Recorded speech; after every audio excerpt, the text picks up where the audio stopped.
안녕하세요. 신명진 목사입니다. 날마다 말씀과 함께 오늘은 다니엘 10장의 말씀을 중심으로 은혜를 나누겠습니다.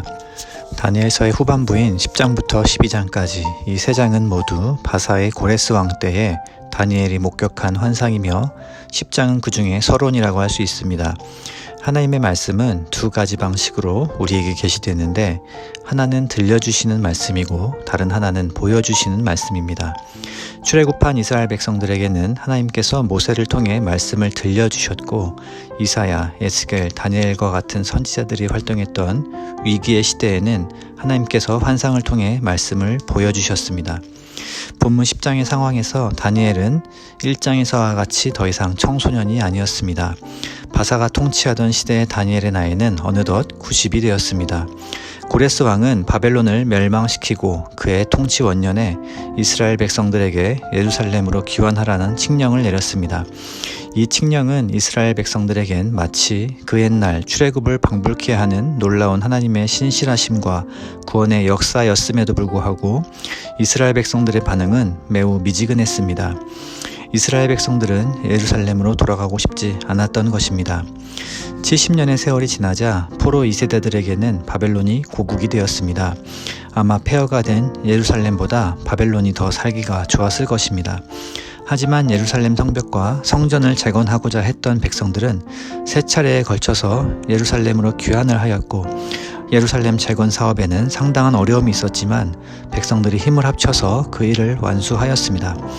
그런데 다니엘이 환상 가운데 마주친 이스라엘의 운명은 또다시 강대국들의 틈에 껴서 고난을 겪게 되는 것이었습니다. 바벨론 포로기를 마친 지 얼마 되지 않았는데 앞서 8장의 환상처럼 숫염소인 그리스가 숫양인 페르시아를 이기고 패권을 장악하게 된 것입니다. 이스라엘의 입장에서는 포로 생활이 끝나고 위기가 다 지나간 줄 알았더니 더 큰 전쟁과 더 큰 시련이 기다리고 있었습니다.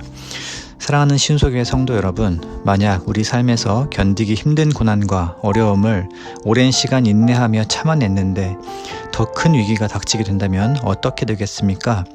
온 몸이 지치고 피곤한 상태에서 또다시 넘어야 할 높은 봉우리를 마주한다면 모든 것을 포기하고 싶어질 것입니다. 위기를 극복하였는데 또다시 더 큰 위기를 만난다는 것만큼 절망스러운 상황은 없습니다. 신앙생활 가운데에서도 또다시 인내하며 위기를 마주쳐야 하는 상황이 찾아온다면 더 이상 버티기 힘들지도 모릅니다. 왜 하나님께서는 다니엘에게 이런 환상을 보여주셨는지 이해가 되지 않는 부분입니다. 이런 환상은 차라리 모르는 것이 약일 수도 있습니다. 하지만 이런 상황 가운데 다니엘은 어떤 행동을 취하였을까요? 그는 기도하였습니다. 다니엘은 이전에 하루 3번 예루살렘을 향해 기도했던 것처럼 이번에는 3주라는 물리적인 시간을 정하여 풍전등화와 같은 민족의 운명을 바라보며 하나님 앞에 단식하며 기도합니다. 성도의 인내란 바로 이런 모습을 두고 하는 말입니다. 다니엘은 기도할 때 고기나 포도주는 입에 대지 않고 간단한 음식만 먹습니다. 고위 간직에 있었던 그가 먹을 것이 부족해서 음식을 가린 것이 아닙니다. 기도할 때 음식을 가려 먹는 것은 하나님 앞에서 자신을 낮추는 행위입니다. 하나님 말고는 붙들 수 있는 것이 없을 때 우리는 자신의 의지가 아닌 성령의 인도하심으로 육신의 욕구를 통제받으며 기도의 자리로 나아가게 됩니다. 가브리엘 천사는 8장에서와 같이 하나님의 메시지를 다니엘에게 전해주는데요. 앞선 8장에서 다니엘이 환상 가운데 목도한 천상은 영적 군주들 간의 싸움이 있고 그 싸움이 지상 왕국들 간의 전쟁의 결과를 좌우하는 모습이었습니다. 지상 왕국들의 전쟁은 천상 세계 영적 존재들 간의 전쟁의 결과로 보여집니다. 같은 맥락에서 에베소서 6장 12절은 우리의 씨름은 혈과 육을 상대하는 것이 아니요 통치자들과 권세자들과 이 어둠의 세상 주관자들과 하늘에 있는 악의 영들을 상대함이라고 말씀합니다. 그러나 더 중요한 것은 하나님의 백성들을 보호하는 천상의 세력이 있다는 사실입니다. 이 세상 왕들의 흥망성쇠는 절대 주권자이신 하나님의 계획에 따라 작정되어 있고 그분의 계획대로 집행되는 줄 믿으시기를 바랍니다. 이토록 치열한 영적 전쟁 가운데 전능하신 하나님께서 다니엘의 편이 되어주셨습니다. 기도 가운데 심신이 지친 다니엘을 하나님께서는 천사를 보내어 어루만져 주시는데요. 하나님께서는 상황을 바꿔주시지 않았지만 잠잠히 하나님의 그 사랑을 확신시켜 주십니다. 하나님의 사랑에 대한 확신이 곧 기도 응답인 줄로 믿습니다. 그분의 변치 않는 사랑으로 성도는 삶을 견디는 힘을 얻습니다. 말씀을 정리하겠습니다. 10장 19절 말씀이 본문의 핵심 구절입니다. 큰 은총을 받은 시은소교회 성도 여러분, 두려워하지 마십시오. 강건하십시오. 강건하십시오.